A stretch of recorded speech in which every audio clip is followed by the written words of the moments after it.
ሰላም ጤና ይስጥልን ውድ ሪፖርተር ተከታታዮች የሰዓቱን ዜናዎች ቀጥዬ ያሰማችኋለሁ። በቅድሚያም አርዕስተ ዜና። የኢትዮጵያ ምድር ባቡር ኮርፖሬሽን የዕዳ ሽግሽግ አለመጠናቀቁ ተነገረ። የፌዴራል ዋና ኦዲተር የተሟላ አስተዳደራዊና የፋይናንስ ነጻነት እንደሌለው የአዲስ አበባ ዩኒቨርሲቲ ጥናት አመላክቷል። ኦዲተሩ በሚያጋልጣቸው የፋይናንስና የሕግ ጥሰቶች ላይ ተጠያቂነት አልተረጋገጠም ብሏል። ሌሎችንም ይዘናል። አብራችሁን ቆዩ።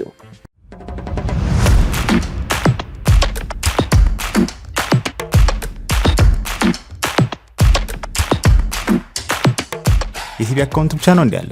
አሁንማ እድሜ ለሲቢ የነጋዴዎች QR ኮድ ሲስተም ለማንኛውም የክፍያ አማራጮች QRን በቀላሉ ስካን በማድረግ ብቻ ወደ ሲቢ አካውንት መላክ ትችላለህ። የሲቢ የነጋዴዎች QR ኮድ ሲስተም ግብይትን ያቀላል። በሲቢኢ ተችሏል።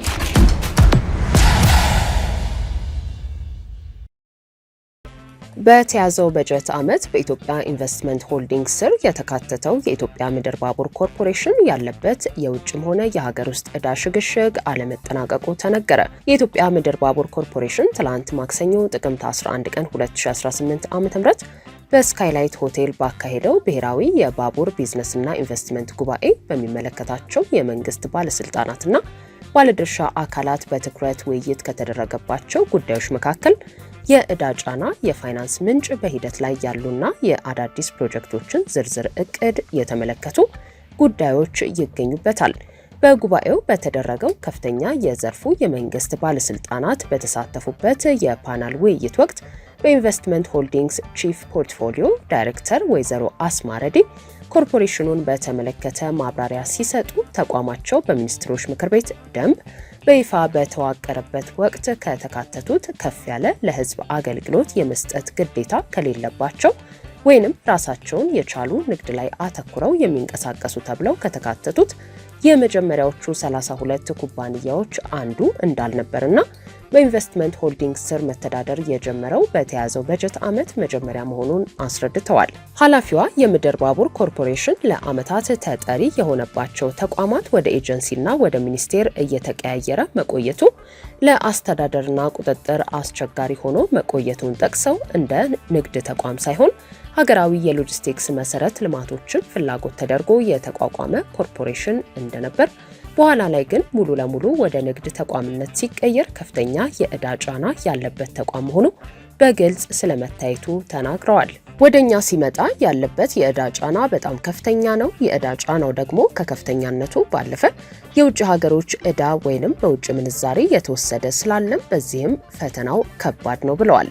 የዕዳ ጫናውን በማቃለል ሙሉ ለሙሉ የንግድ ተቋም እንዲሆንና የሚፈለገውን ሀገራዊ የሎጂስቲክስ ተልዕኮ እንዲወጣ ለማስቻል የገንዘብ ሚኒስቴር የጀመራቸው የፋይናንስ ቁመናውን ለማስተካከል እየተወሰዱ ያሉ እርምጃዎችን አስረድተዋል። የውጭ ምንዛሪ ጫናውን ወደ ሀገሪቱ መንግስት ዕዳነት ለማዟዟር እየተደረጉ ያሉ ንግግሮች አሉ። ዕዳውን ከማዘዋወር ጋር በተያያዘ ከውጭው ባሻገር የሀገር ውስጥ ዕዳዎቹን እንዴት ማዘዋወር እንደሚቻል በተመለከተ በዕዳና ንብረት አስተዳደር ኮርፖሬሽን በኩል እየተደረጉ ያሉ ውይይቶች አሉ ሲሉ አብራርተዋል። ከነዚህ ውይይቶች ባሻገር የዕዳ ሽግሽግን በተመለከተ የውጭ ሀገር ዕዳዎቹን በተቻለ አቅም ተለይተውና ተጠንተው እንደ ተቋምም እንደ ሀገርም መክፈል የምንችልበት የጊዜ ሰሌዳ የመስጠት ስራ ሌላኛው ነው ብለው ይህም በገንዘብ ሚኒስቴር በኩል ከፓሪስ ክለብ አበዳሪዎች በIMF የጋራ ማዕቀፍ ስምምነት መሰረት ከይፋዊ አበዳሪዎች ኮሚቴ እንዲሁም ከሌሎች አበዳሪ አካላት ጋር ድርድር እየተካሄደ መሆኑን ገልጸዋል። የኮርፖሬሽኑ ዋና ስራ አስፈጻሚ ኢንጂነር ህሊና ደግሞ ከ3 እስከ 4 ቢሊዮን ዶላር የሚጠይቁ 5 ፕሮጀክቶችን ይፋ አድርገዋል። በሂደት ላይ የሚገኙ በሚል ከተጠቀሱት መካከል ከ1.69 ቢሊዮን ዶላር በላይ በሆነ ወጪ የሚገነባው የአዋሽ ኮምቦልቻ ሐራ ገበያ የባቡር መስመር፣ ከ54.92 ሚሊዮን ዶላር በላይ ይፈጃል የተባለው የአዋሽ የነዳጅ ማራገፊያና ዴፖን ከሌሎች ስልታዊ አካባቢዎች ጋር የሚያገናኝ የ5 ኪሎ ሜትር የባቡር መስመር እንዲሁም የፕሮጀክት ገንዘቡ መጠኑ በይፋ ያልተገለጸው የሶፍ ዑመር የኢኮቱሪዝም የባቡር ዝርጋታም ይገኝበታል። በሌላ በኩል እንደ ዋና ስራ አስፈጻሚዋ ገለጻ ከ3 እስከ 4 ቢሊዮን ዶላር ይፈጃሉ የተባሉ የኮርፖሬሽኑን ዋና መስሪያ ቤት የሚያካትቱ 5 ፕሮጀክቶችም ይፋ ተደርገዋል።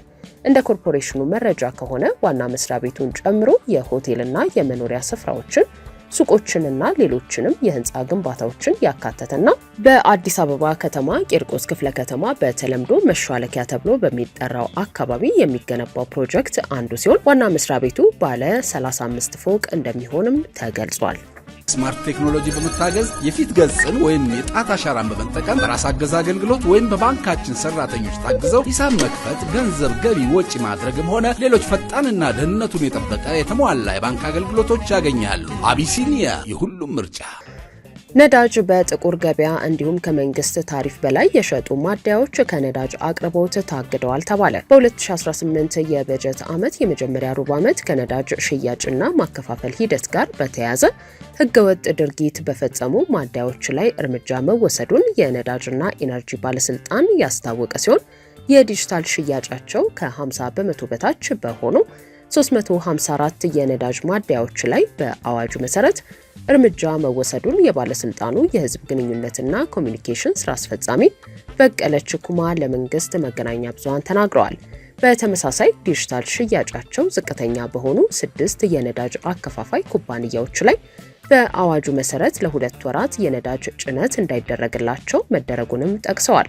በሌላ በኩል የዲጂታል ሽያጫቸው መጠነኛ በሆኑ 7 ኩባንያዎች ላይ በአዋጁ መሰረት የመጨረሻ ማስጠንቀቂያ መሰጠቱን ጠቅሰው በደቡብ ምዕራብ ኢትዮጵያ ህዝቦች ክልል አንድ ማደያ ነዳጅ በበርሜል በመቅዳት የጥቁር ገበያ ሽያጭ ለማከናወን ሲንቀሳቀስ በመያዙ ለ6 ወራት ከነዳጅ ትስስር መታገዱንም ገልጸዋል።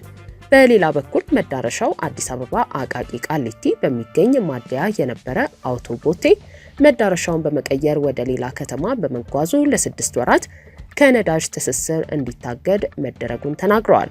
በተመሳሳይ በዲላ ከተማ የሚገኝ አንድ ማደያም መንግስት ካወጣው ዋጋ በላይ በመሸጡ የነዳጅ አቅርቦት እንዳያገኝ በሲስተም ዝግ መደረጉን ነው ያረጋገጡት።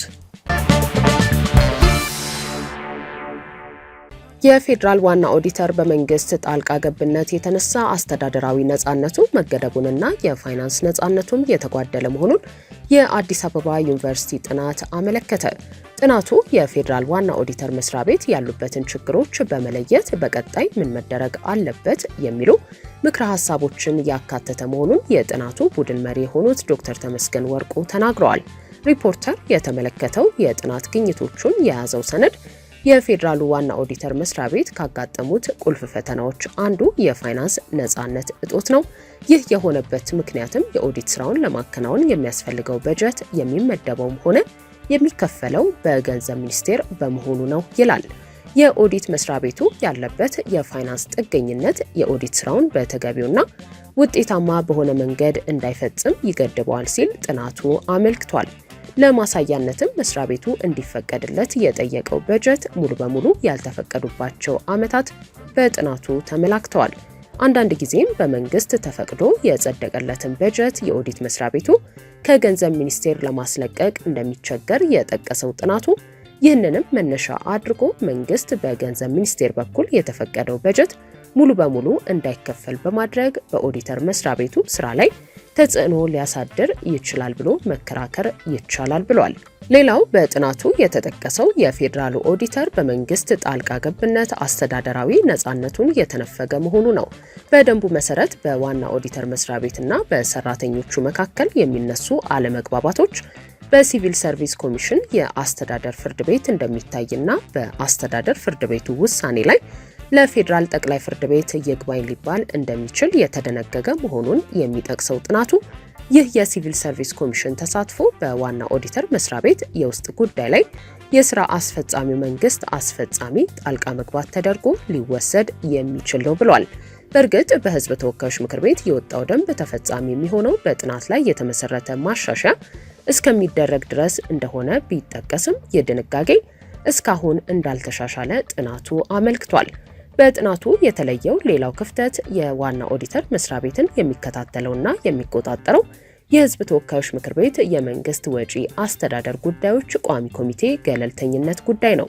ባደረግነው ግምገማ መሰረት ዋና ኦዲተር መስሪያ ቤት የኦዲት ግኝቱን የሚያቀርብበት የፓርላማው የመንግስት ወጪ አስተዳደር ጉዳዮች ቋሚ ኮሚቴ ገለልተኝነት ስጋት ያስነሳል።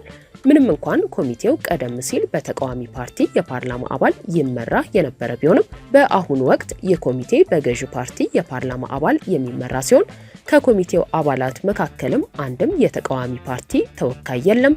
ይህ ደግሞ ኮሚቴው በመንግስት የፋይናንስ አስተዳደርና በኦዲት ግኝቶች ዙሪያ ኮሚቴው ከአድሎና ወገንተኝነት የጸዳ ፍተሻ እንዳያደርግ ሊገድበው ይችላል ሲሉ አጥኚዎቹ ስጋታቸውን በጥናት ሰነዱ ላይ አስፍረዋል። በጥናት ሰነዱ ላይ ባይገለጽም የዚህ ቋሚ ኮሚቴ ሰብሳቢ የነበሩት የተቃዋሚ ፓርቲ አባሉ አቶ ክርስቲያን ታደለ መሆናቸው ይታወሳል። ሌላው በጥናቱ የተለየው ቁልፍ ጉዳይ በኦዲት ግኝቶችን በማያርሙና የወንጀል አዝማሚያ በሚያሳዩ ግኝቶች ላይ ጭምር ተጠያቂነት አለመረጋገጡ ነው። የፌዴራሉ ዋና ኦዲተር በ2022 ባቀረበው የኦዲት ግኝት ሪፖርት ላይ 5.5 ቢሊዮን ብር ሕግን ያልተከተለ የገንዘብ አያያዝ አስተዳደርና ወጪ በወቅቱ ኦዲት በተደረጉ የመንግስት ተቋማት መፈጸሙን፣ ይህ የገንዘብ መጠን በ2008 በቀረበው ሪፖርት ላይ ወደ 19.7 ቢሊዮን ብር ማሻቀቡን፣ በ2014 በቀረበው ሪፖርት ላይ ደግሞ ወደ 36.6 ቢሊዮን ብር ማደጉን ጥናቱ አመልክቷል። ከባድ የኦዲት ግኝቶችና የህግ ጥሰቶች ቢኖሩ እስካሁን የተጠየቁት ጥቂቶች ብቻ መሆናቸውን ያመለከተው ጥናቱ ይህ ሁኔታ ካልተቀየረ አጥፊዎችን ያለመከሰስ ወይንም ተጠያቂ ያለማድረግ ባህል ሊፈጠር እንደሚችል ስጋቱን አስቀምጧል። ይህንን ጉዳይ በተመለከተ በመድረኩ ተጨማሪ ማብራሪያ የሰጡት የጥናቱ ቡድን መሪ ዶክተር ተመስገን ወርቁ ተመሳሳይ ጥፋት አጥፍተው አንዱ ላይ በዶክመንተሪ የታገዘ ዘመቻ ሲደረግበት ሌላኛው ላይ ደግሞ ሲታለፍ አይተናል ብለዋል። በአጠቃላይ መንግስት በጉዳዩ ላይ ቆፍጠን ማለት አለበት ሲሉም አሳስበዋል። የጥናት ቡድኑ መሪዎች ከየትኛውም አካል ገለልተኛ ሆነው ያለማንም ጣልቃ ገብነት ጥናቱን እንዳከናወኑ ተናግረዋል። ውድ ሪፖርተር ተከታታዮች የሰዓቱ ዜናዎቻችን እነዚህ ነበሩ። ስላደመጣችሁን ከልብ እናመሰግናለን።